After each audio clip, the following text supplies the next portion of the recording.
One of the main reasons why the US and Russia have been able to forge a better relationship is really that their definition of what a productive relationship would look like is very different.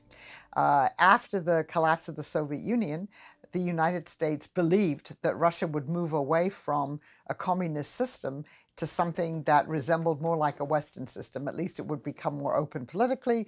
It would introduce some form of market capitalism, and that's what the Russian people wanted. And that Russia would be willing to become part of a Western-led, if you like, system.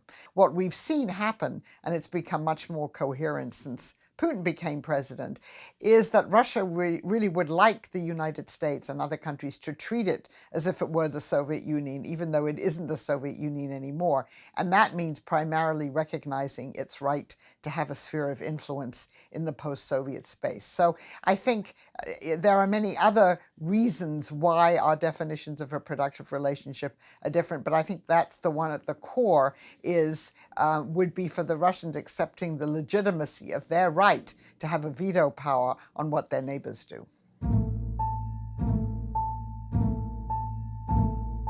Well, the Europeans, first of all, were drawn into a sanctions regime after the annexation of Crimea, largely because, well, this was really driven by President Obama and Chancellor Merkel. So the Europeans, I would say, have been affected because they have been so far implementing their own sanctions and essentially cooperating with the United States.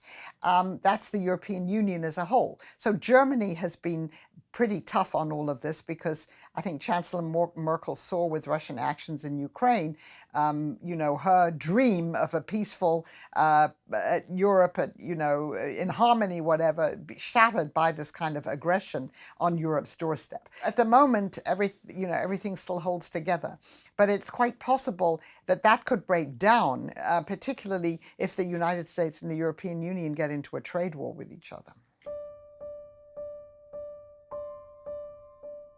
She's in a pretty difficult position because Germany used to be very much a bridge between the United States and Russia often, and even in the Soviet times too.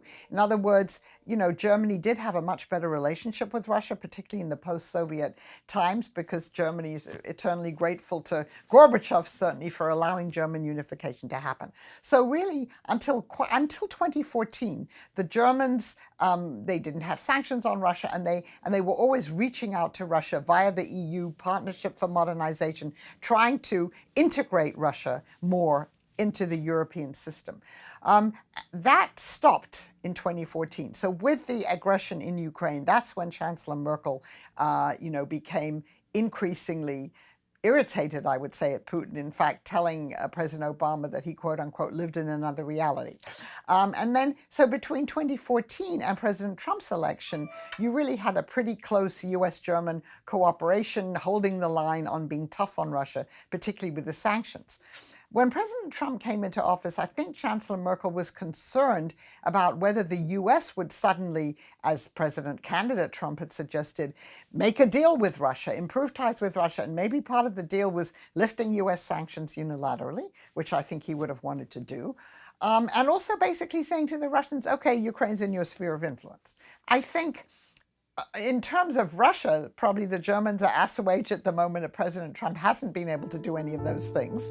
But I think the concern about their relationship with the United States is still there.